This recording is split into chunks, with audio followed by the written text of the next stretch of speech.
Então, nosso bom dia a todos, um grande abraço. Nós vamos continuar o estudo do Evangelho de Marcos, capítulo 15, versículo 16, tá?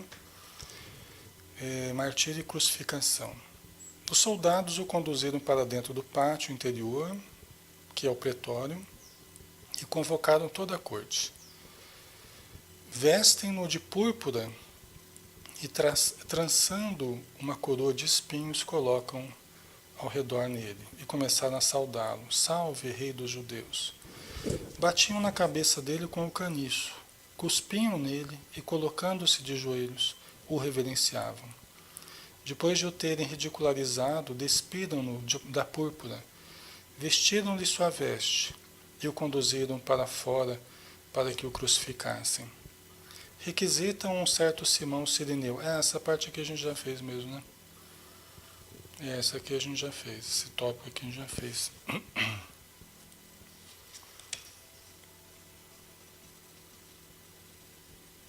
Eles colocaram, né? Eles colocaram a epígrafe, né, da sua acusação, rei dos judeus, né? Crucificam com ele dois assaltantes, um à direita, o outro à esquerda dele. E cumpriu-se a escritura que diz: com os transgressores e com os transgressores foi contado.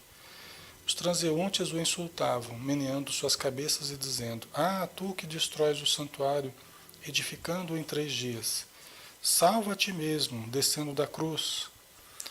De forma semelhante também os sumos sacerdotes, com os escribas zombando entre eles, diziam: salvou outros, a si mesmo não pode salvar. Ó Cristo, o Rei de Israel, desça agora da cruz para que vejamos e creiamos. Os que estavam crucificados com ele também o injuriavam, né? Certo, então isso aqui tudo a gente já falou, né? Nós já fizemos isso aqui, a gente já comentou, né? Esses espíritos aqui devem estar numa condição bem complicada, né? Muitos até hoje ainda devem estar com dificuldades, né? Alguns certamente já se recuperaram, né? Mas outros devem estar com muita dificuldade ainda pela culpa, né? Que devem viver ainda, né? Bom dia, Ana, Silvia, Diana, Florzinha, Ligeirinho, Wagner, Patrícia, João, Meme e Luciana. Um abraço, pessoal. Então vamos lá, morte de Jesus, capítulo 15, versículo 33. Ao chegar a hora sexta, houve trevas sobre a terra inteira, até a hora 9. E à hora 9 bradou Jesus, em alta voz: Eloi, Eloi, lema sabachthani, né? Que traduzido é: meu Deus, por que me abandonaste? Né? Alguns dos que estavam presentes, ouvindo isso, diziam: vede, ele chama Elias. Né?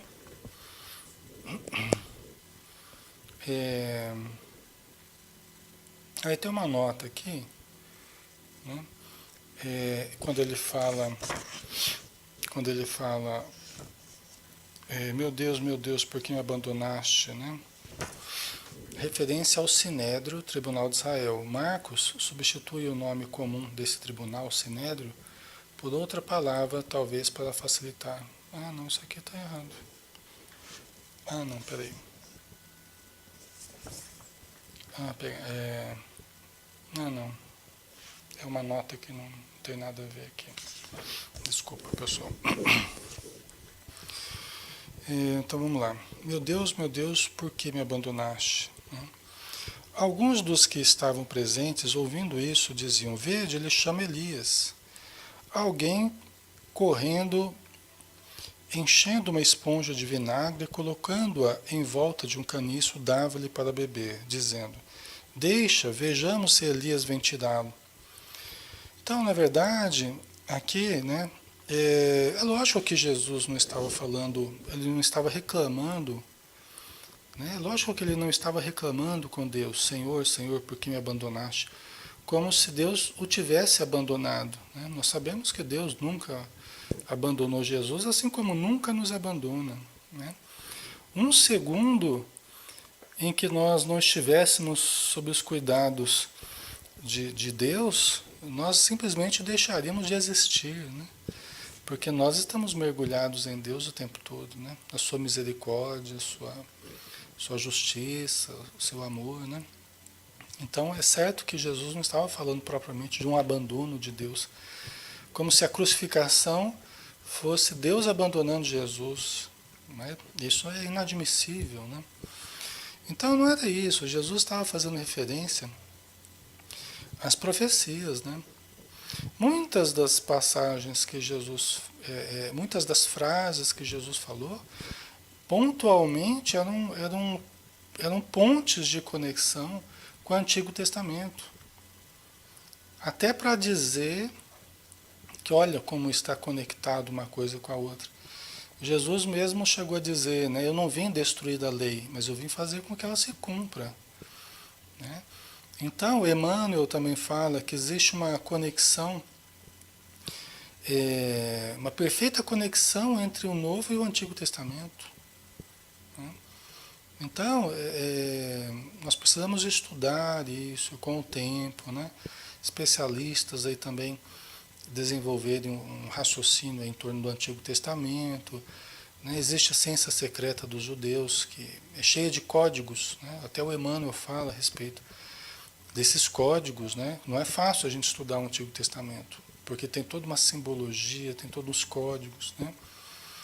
A Kabbalah, né? ela tem muitos desses conhecimentos estruturados, né?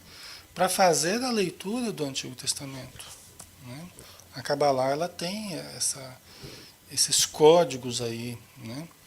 Então, a pessoa que fosse estudar o Antigo Testamento teria que estudar também profundamente o pensamento judaico. Né? Não é fácil para nós ocidentais queremos adentrar no terreno das palavras, né? Desses códigos, assim, sem um aprofundamento, né? Então é preciso a gente entrar nessa mentalidade para a gente entender melhor, né? Então eles acharam que Jesus estava chamando Elias, para Elias tirado dali, né? A gente sabe que Elias era João Batista reencarnado, né? João Batista era Elias, né? Que reencarnou, né? Eles achavam que ele estava chamando por Elias, né? Mas na verdade ele estava falando Eli, Eli, lama sabachthani, né? Senhor, meu Deus, por que me abandonaste? Né?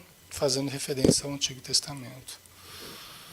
E aí colocaram uma esponja de vinagre, né? Em torno de um caniço para ele beber, dizendo, vejamos se Elias vem tirá-lo. Jesus, deixando uma grande voz, expirou, e o véu do santuário rasgou-se de cima a baixo em dois. Vendo o centurião que estava presente de frente dele, que havia expirado desse modo, disse, verdadeiramente, este era o Filho de Deus.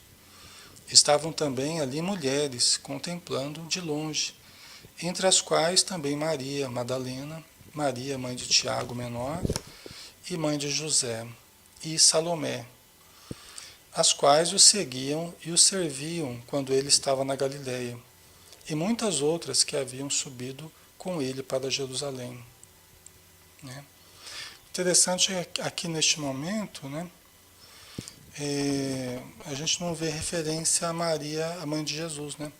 Nós sabemos que ela estava ali presente também, né, ao pé da cruz, mas é interessante que Marcos não faz referência a ela. Né? Ele faz referência a Maria Madalena, né? A Maria, mãe de Tiago Menor, que era um dos discípulos de Jesus, a mãe de José e Salomé, né? As quais o seguiam e o serviam quando ele estava na Galileia, e muitas outras que haviam subido com ele para Jerusalém. Interessante a presença das mulheres, né? Interessante a presença das mulheres, como a dizer que as mulheres nos momentos mais difíceis são as que se mantêm mais fiéis, né? Como quer dizer que as mulheres nos momentos mais que envolvem maior cota de sentimento, as mulheres se mantêm mais fiéis, né? Talvez o lado feminino, né, encontre uma força diferente que o lado feminino ainda não encontra, né? O lado masculino ainda não encontra, né? É interessante a gente observar isso, né? Porque só João, na verdade, que estava ali. Aqui inclusive, ainda não fez referência a João também, né? A João perto ali também. Nós sabemos que João também estava ali perto, né? E aqui também, por enquanto, não fez referência a João, tá? Mas enfim, né? É que existem algumas diferenças de evangelho para evangelho, tá? Aqui o evangelho de Mateus, o evangelho de Marcos, o evangelho de Lucas, né? Existem algumas diferenças dos relatos históricos aí, né? Mas aqui a gente não vê referência nem a Maria, mãe de Jesus, nem a João, né?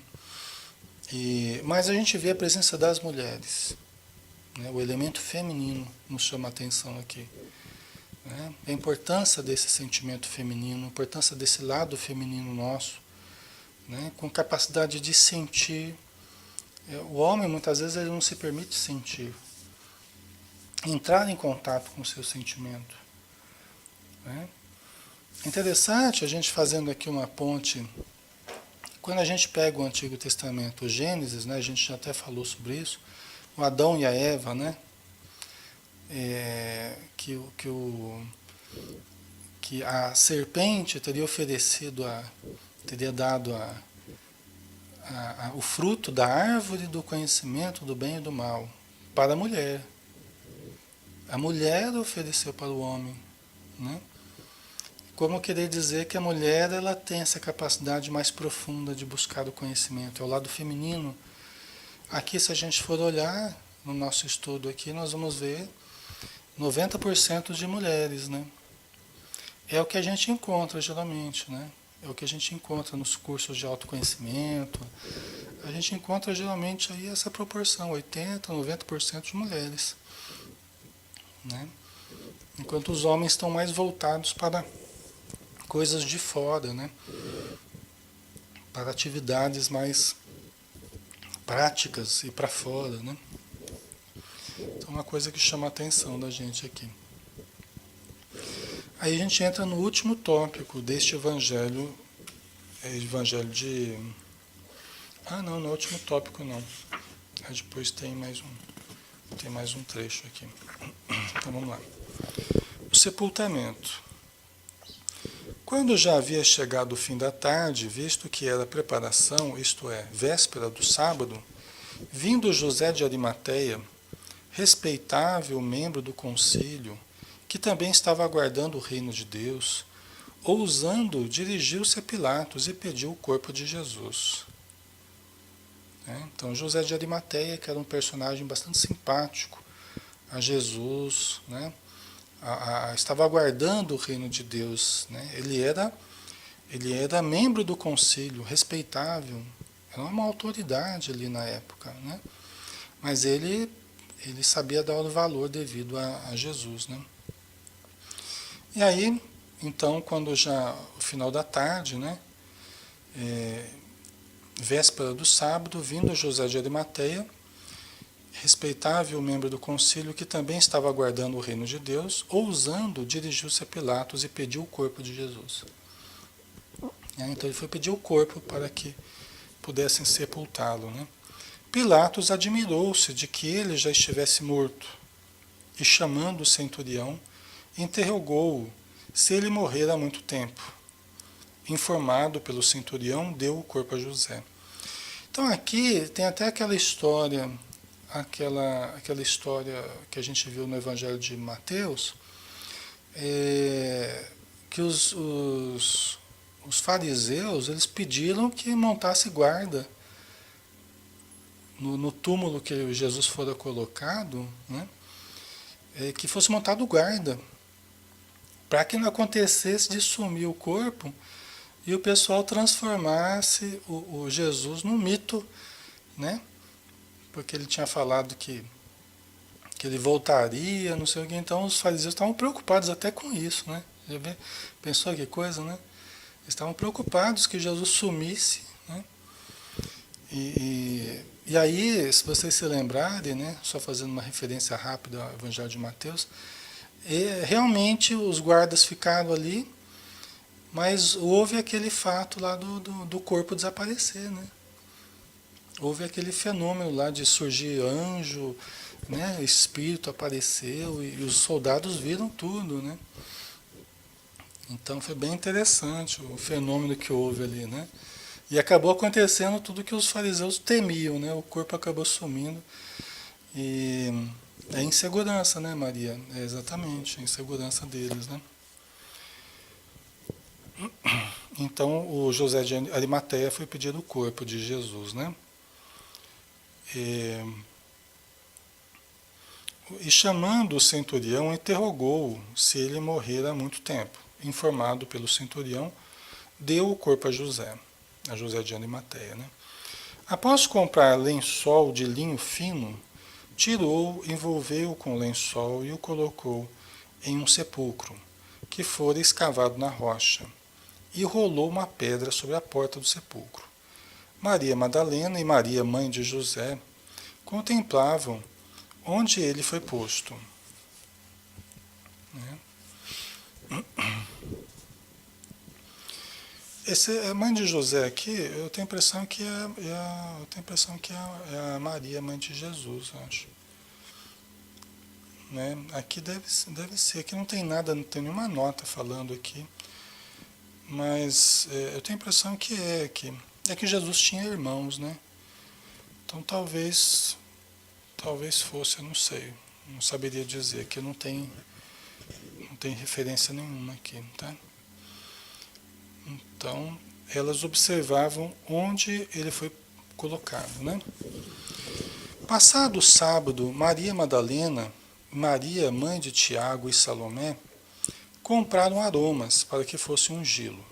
E muito cedo, no primeiro dia da semana, raiando o sol, vêm para o sepulcro. E diziam umas às outras: quem rolará a pedra da porta do sepulcro? Né? As mulheres, de novo, aí preocupadas, né, com todo o cuidado com Jesus, com o corpo dele, né? Os discípulos de Jesus, aqueles mais próximos, os homens que o seguiam, estavam todos lá entristecidos, estavam desanimados, estavam lá, né, uma situação complicada, porque justamente abandonaram Jesus, negaram Jesus, né? E as mulheres estão ali trabalhando. As mulheres estão ali cuidando de Jesus, do corpo dele e tal. E os homens estavam ali desorientados, né? Perdidos. É uma coisa interessante isso, né? E muito cedo, então elas estavam ali preocupadas, chegando, quem que vai rolar a pedra? Nós somos mulheres, não temos força física, né, como um homem ali para rolar essa pedra. Como é que nós vamos tirar a pedra ali para a gente ungí-lo, né, com as essências e tal, né? Voltando a olhar, contemplam que a pedra havia sido rolada, pois era muito grande. Depois de entrarem no sepulcro, viram um jovem sentado ao lado direito, vestido com estola branca, né? Estola é traje longo utilizado pelos sacerdotes, doutores da lei, reis e pessoas distintas, né? Então tinha um jovem sentado, né? Um jovem sentado ao lado direito, né? Vestido com estola, com esse traje bonito, né? Bem vestido ele estava, né? Uma estola branca, e ficaram pasmas. E ele diz a elas: não fiquem pasmas, não fiqueis pasmas. Buscai Jesus, o Nazareno crucificado? Ele ressuscitou, não está aqui. Vede o lugar onde o colocaram. Mas ide, dizei aos seus discípulos e a Pedro que ele vai adiante de vós para a Galiléia. Lá o vereis, conforme ele vos disse. Depois de saírem, fugiram do sepulcro, pois estavam com tremor de medo e fora de si. e nada disseram a ninguém, pois temiam. Então vamos lá, né? Bom, chegaram, a hora que elas olharam o sepulcro estava aberto. Tá? Então elas estavam preocupadas quem quer abrir o sepulcro, chegar lá, o sepulcro estava aberto. Entrando, elas viram esse jovem com essa roupa bonita ali sentado do lado direito do sepulcro ali, né? E devia ser um espírito, né? Aqui não fala, no Evangelho de Mateus até falava, né? Que viram ali um anjo, né? Mas aqui não fala nada, né? Só fala de um jovem, mas certamente é um espírito que estava ali, né? Porque elas saíram morrendo de medo, elas estavam fora de si, né? Elas estavam tremendo de medo. Então não devia ser uma visão comum, né? Devia ser uma visão espiritual, mediúnica, né? Então, vamos ver aqui. Então não fiqueis pasmas, buscai Jesus o Nazareno crucificado, ele ressuscitou, não está aqui. Vede o lugar onde o colocaram. Mas ide, dizei aos seus discípulos e a Pedro, que ele vai adiante de vós para a Galileia. Quer dizer que Jesus já estava indo para a Galileia, né? Então ele avisou, né, que ela falasse para os discípulos e para Pedro que ele estava indo para a Galileia, né? Mas elas saíram apavoradas de lá, né? E não falaram nada para ninguém, pois elas temiam, né? Eles temiam represálias, né? Certamente, né? E aqui, como a Maria estava colocando aí, né? Aqui o fato principal aqui é a ressurreição, né? E aqui por ressurreição, vamos entender ressurgimento, né? O ressurgimento de Jesus, né? Não como ressurreição no sentido que foi compreendido de voltar a viver na carne, né? Tudo leva a crer que não é o que aconteceu com Jesus, né? Embora o corpo aqui tenha sumido, né? Embora o corpo tenha sumido, conforme a gente vê em referências, né? Nós não sabemos exatamente o que aconteceu com o corpo de Jesus, é um enigma até hoje, né? Os religiosos tradicionais acham que ele ascendeu em corpo material mesmo todo, né? Os espiritualistas e alguns espíritas em particular acham que o corpo de Jesus nem era material, acham que era um corpo fluídico, né?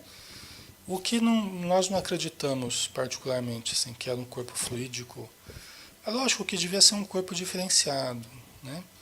Devia ser um corpo diferenciado, com uma genética diferenciada, uma sutileza maior, né? Mas não que fosse totalmente diferente das nossas estruturas. Até porque ele nasceu no processo normal de gestação, né? Então, assim, os elementos materiais, ele se alimentava, ele tinha toda uma vida material. É certo que ele tinha capacidades muito diferenciadas, né? Mas não acreditamos que fosse um corpo fluídico, não, né? Então, mas tem aqueles que acreditam, né? Mas aqui no caso, nós não sabemos o que aconteceu com o corpo dele, né?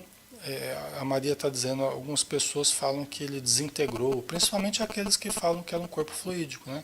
E que se evoluiu esse corpo aí, né? Não era um corpo como o nosso aqui, né? Mas não sei, né, Maria? Não sei, né? É uma questão que para nós não vai mudar nada também, né? A nossa vida, nós não seremos mais felizes ou menos felizes por resolvermos esse problema, né? É só uma questão mesmo de interessante aí, né, para a gente pensar. Mas o fato não é o que aconteceu com o corpo, o fato principal. O que aconteceu com o espírito de Jesus, né? E a questão é que ele voltou, como ele havia dito. Ele voltou, né? Dando comprovação da vida após a morte. Quando alguém fala assim, mas nunca ninguém voltou para dizer como é que é. Jesus voltou, Como ninguém nunca voltou? Não é? Às vezes quem fala isso desconhece o próprio Evangelho. Né? Então Jesus voltou. E ele já havia falado que ele voltaria. Não é? Nós acreditamos que ele voltou, ele se materializou, que é um fenômeno possível, real, estudado já. William Crookes estudou tanto os fenômenos de materialização. Tem até um livro, né, chamado Fatos Espíritas. Esse é um livro que está disponível, inclusive em PDF. E quem quiser, é só colocar Fatos Espíritas. E vai poder ler esse livro do William Crookes. Muito interessante. Repleto de pesquisas que o William Crookes fez sobre materializações tangíveis algumas. Né? Então, ele pôde pesar, ele pôde olhar no microscópio, ele pôde fazer um monte de estudos sobre a materialização. Né? Então, esse retorno de Jesus, isso aí é a comprovação de tudo o que ele disse. Isso tem um valor simbólico, tem um valor grandioso, esse retorno de Jesus. Porque é as esperanças, todas as nossas esperanças concretizadas.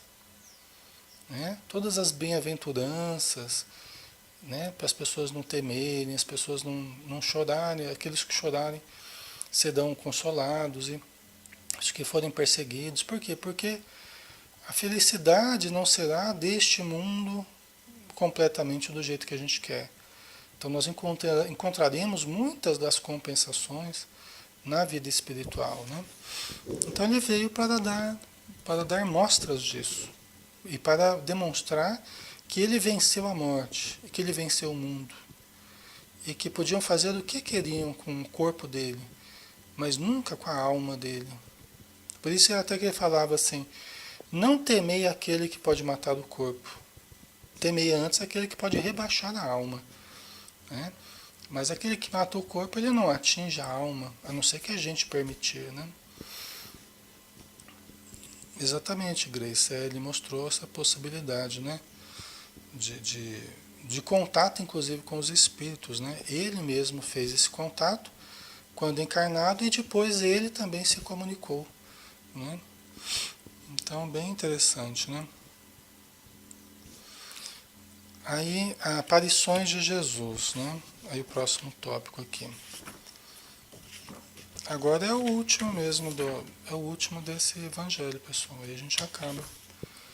Né? Aí o capítulo 16, versículo 9, tá?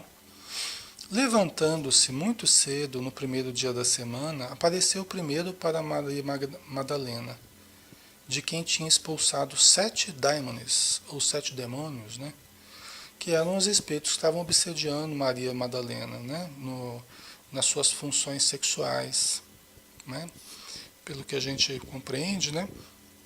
As informações que a gente tem, ela era influenciada nesse campo sexual. Inclusive, dada a dificuldade de se tratar obsessos no campo sexual, o que aconteceu com ela foi extraordinário. Tá? A gente vê, inclusive, naquele livro Sexo e Obsessão, do Manuel Filomeno de Miranda, através do Divaldo, a gente vê que não sei se é o Dr. Bezerra de Menezes ou quem que faz uma análise ali, que as pessoas que se afundam profundamente nesse campo, né, que se envolvem profundamente nesse campo, dificilmente conseguem se levantar nessa encarnação mesmo. As pessoas que se afundam nesse campo de desestruturação sexual, dificilmente conseguem se reabilitar. Deixa eu só ver uma coisinha aqui, pessoal. Peraí.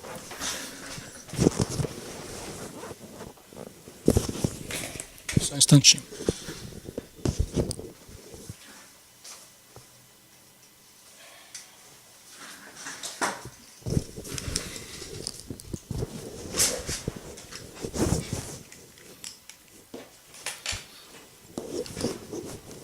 Então ele faz essa análise, né? E no caso ela, só para a gente entender a gravidade do fato, né? E, e o esforço que ela fez e a ajuda que ela recebeu de Jesus, né? Ela foi a pessoa que mais se esforçou no sentido da mudança, né? Por isso que Jesus a valorizava tanto e por isso que ela ficou tão grata a Jesus, né? É porque o esforço dela foi muito grande e a ajuda que ela recebeu também, né?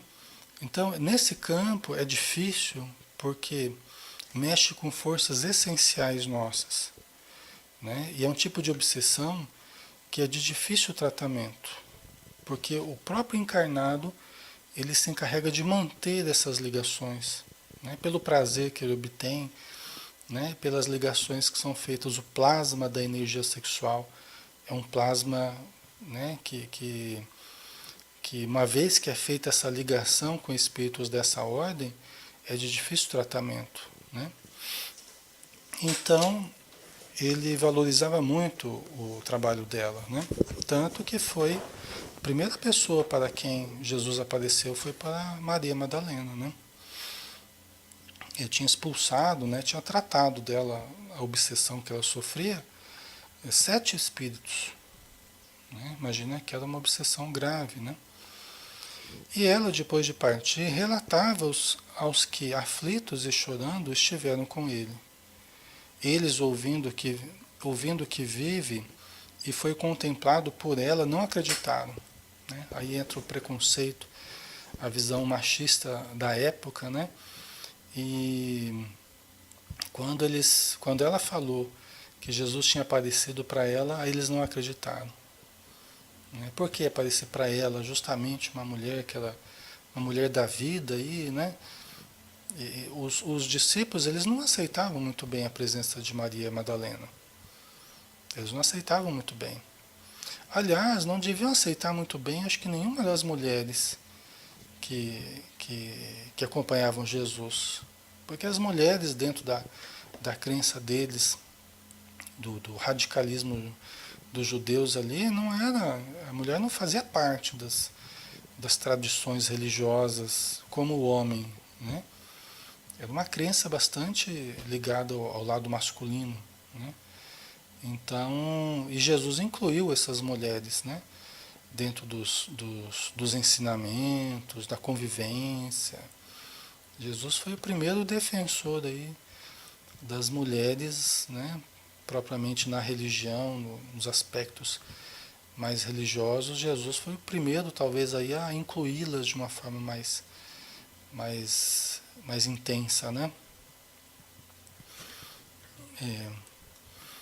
Essas são as forças vitais, né, Maria?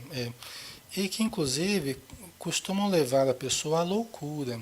Os espíritos sempre associam os desvios sexuais à loucura. A gente vê essa referência, né? Porque é um tipo de obsessão específica que atua muito no sistema nervoso, em forças essenciais do sistema nervoso, o plasma, né? Essa força vital que acaba nos levando, né, do superconsciente ali para o inconsciente, onde estão as atividades mais primitivas da criatura. Lembra aqueles 3 andares, né? O inconsciente, o consciente e o superconsciente. Então a gente despenca lá para o inconsciente, para o primitivismo, para as lembranças de outras vidas mais primitivas, né? Então a gente acaba entrando em processos de alienação, né? Loucura, né? Então, continuando, né? Então eles não acreditaram na Maria Madalena, né? Eles ouvindo que vive, depois destas coisas, a 2 deles que andavam ao redor, manifestou-se em outra forma, enquanto iam ao campo, né? E esses 2 aqui,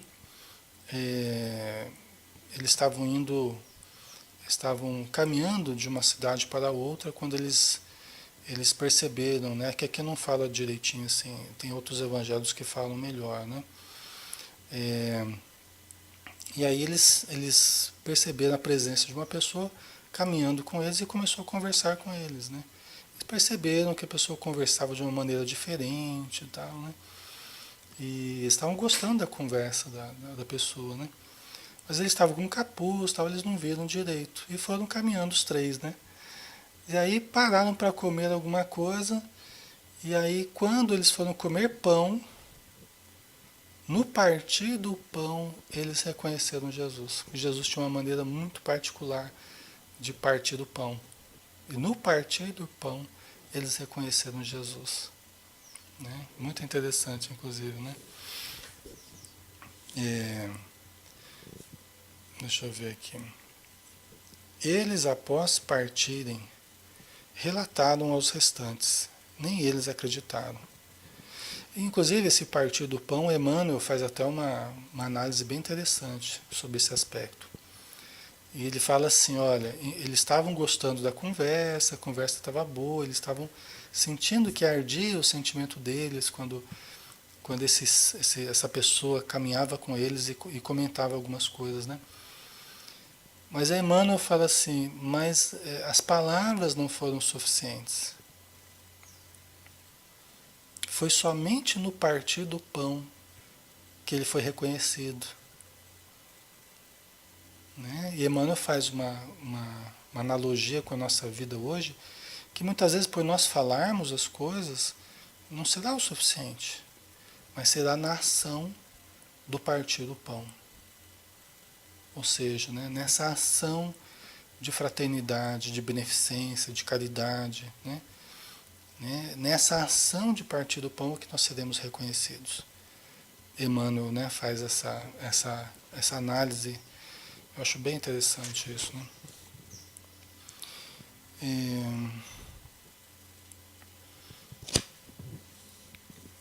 Eles, após partirem, relataram aos restantes. Nem eles acreditaram.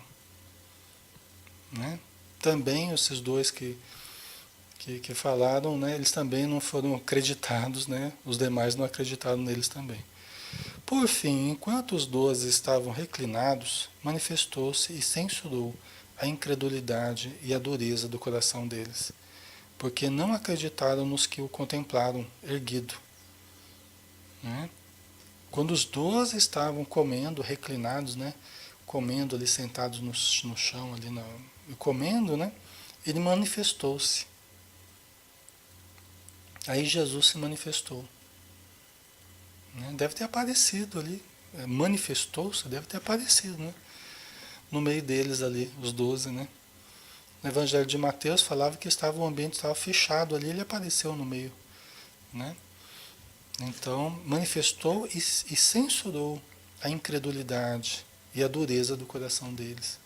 Quer dizer, Jesus já voltou, né, analisando o comportamento deles, né, que eles estavam sendo incrédulos e estavam sendo duros com Maria Madalena, com os outros dois que haviam conversado com ele, né? É a falta de fé, de confiança nossa que se manifesta. A gente quer demonstrações inquestionáveis. A gente quer demonstrações que não tenha como as pessoas rebaterem. Né? É a nossa falta de fé ainda se manifestando. Né? A gente quer demonstrações patentes ali das comunicações, senão a gente não aceita certa comunicação. Se não tiver fatores de identificação e tal. E são raros esses fatores de identificação, viu, pessoal? São raros.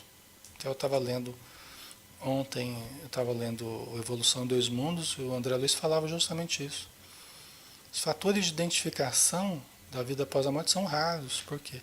Porque a grande maioria dos espíritos que se comunicam estão desmemoriados, estão em monoideísmo, estão aturdidos.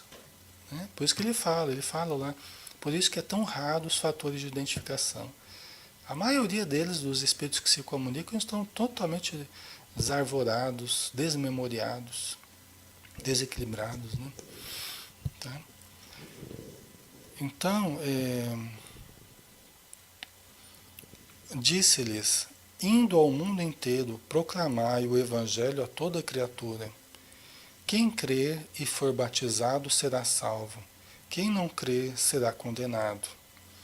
Estes sinais acompanharão os que crerem, expulsarão daimones em meu nome, falarão em novas línguas, pegarão serpentes e se beberem algo mortífero, de modo nenhum lhes fará mal.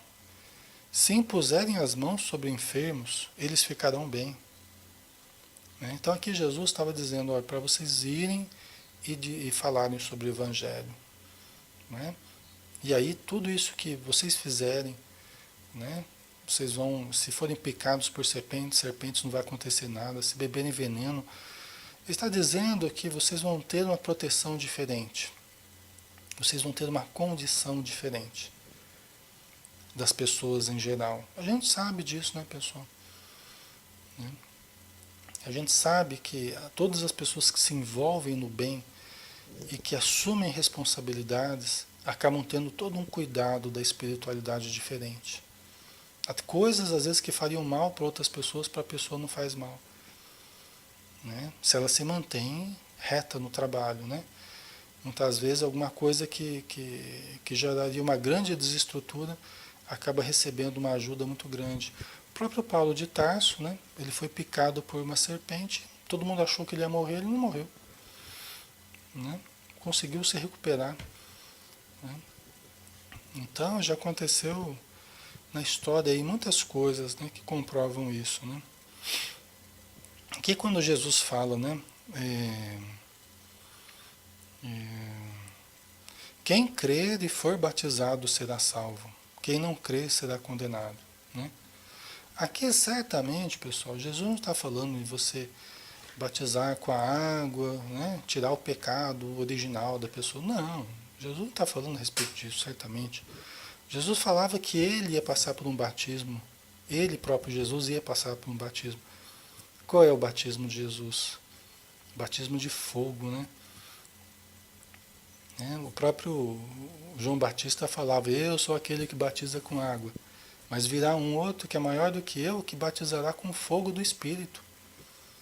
Qual era o batismo que Jesus passou? Pela crucificação, pelas provas que ele passou. Né? A dor, todo o sofrimento, a paixão, né, de Cristo, né? Toda aquela situação complicada. Jesus falava, eu vou passar por um batismo e tenho pressa que esse batismo se cumpra. Então não estava falando só de você, né, jogar uma água sobre a pessoa, a água do batismo, não. Né? Todos passaram por esse batismo, vamos dizer assim. Por esse rito de passagem, mas que na linguagem cristã aí, né, que Jesus colocava, era um rito, na verdade, de provação. Né? Vocês acreditam? Então vamos ver até que ponto vocês acreditam. Aí vem as provas, vem as dificuldades, os testemunhos que têm que ser dados, né? O fogo que purifica, né? As dores, as provações que nos purificam. Né? Esse é o batismo. Né? Então aquele que crer e passar por esse batismo será salvo. O Chico Xavier, ele chegou a dizer assim, olha, eu não quero ter a vergonha de chegar no plano espiritual sem nunca ter sofrido. Eu não quero ter a vergonha de chegar no plano espiritual sem nunca ter sofrido. Né? Acho que isso exemplifica bem o que significa esse batismo aí, né? Então, só para terminar aqui, né? Assim, depois de falar a eles, o Senhor Jesus foi elevado ao céu e sentou-se à direita de Deus. Eles, após saírem, proclamaram em todo lugar, cooperando com o Senhor e confirmando a palavra através dos sinais que a acompanham. Aí acabou aqui, né, pessoal? Então, só para a gente chamar a atenção aqui, né, na questão de expulsar demônios, né, na verdade, tratar dos obsediados, né, dialogar com os espíritos obsessores, aplicar o passe, né, a imposição de mãos, tudo isso Jesus nos conclama a fazermos, né, nos induz a fazermos aqui, que é o que o Espiritismo procura fazer hoje, os espíritas, procuram fazer nas casas espíritas, né? No socorro aos doentes. Então, a gente tem tentado, por isso que a gente diz que o Espiritismo é o cristianismo redivivo, na sua pureza, na sua essência, né? Que tudo que Jesus falou para a gente fazer, o que ele fez, nós tentamos fazer hoje. Com as nossas limitações, com as nossas dificuldades, né? Pessoal, nós vamos finalizar aqui, agradecendo, né, a presença de todos, o carinho de todos. Nós finalizamos o Evangelho de Marcos, tá? E provavelmente nós devemos dar uma parada nesse estudo que é feito agora de quinta-feira, das 8 às 9 horas. Nós vamos ter que começar uma outra atividade nesse horário, tá, pessoal? Então, eu lamento muito, assim, nós não daremos continuidade nesse estudo, nesse horário, tá?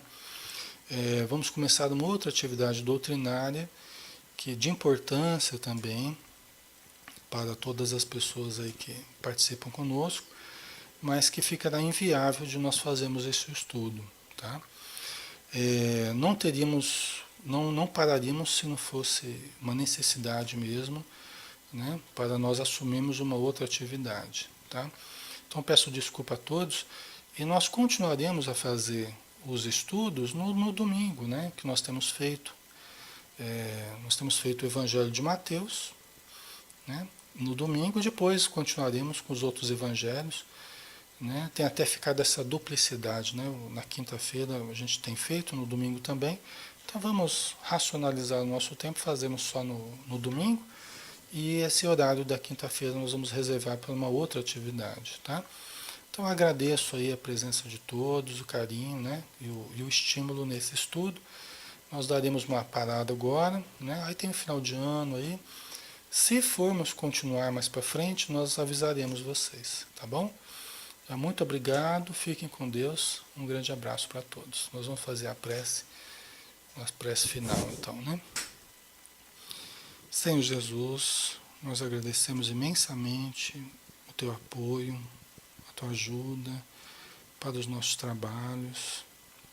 Agradecemos a ajuda dos bons espíritos, mesmo com as nossas limitações, com a nossa ignorância, ainda com as lacunas do nosso ser.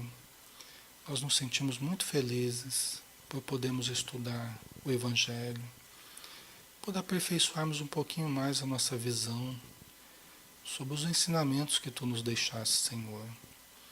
Possamos aplicá-los de maneira sábia, amorosa, todos os dias da nossa vida. Nós erramos muitas vezes, nós ainda caímos, mas possamos, Senhor, nos fortalecer para cada dia representarmos melhor esses ensinamentos em nós mesmos, no partir do pão, no partir das nossas forças, no partir do nosso tempo, do nosso suor. Que possamos, Senhor, a cada dia nos aproximarmos um pouquinho mais de Ti. Muito obrigado por tudo, Senhor. Que a Tua luz permaneça conosco. Que assim seja. Muito bem, pessoal. Obrigado, um grande abraço a todos, tá? Fiquem com Deus e até a próxima, então.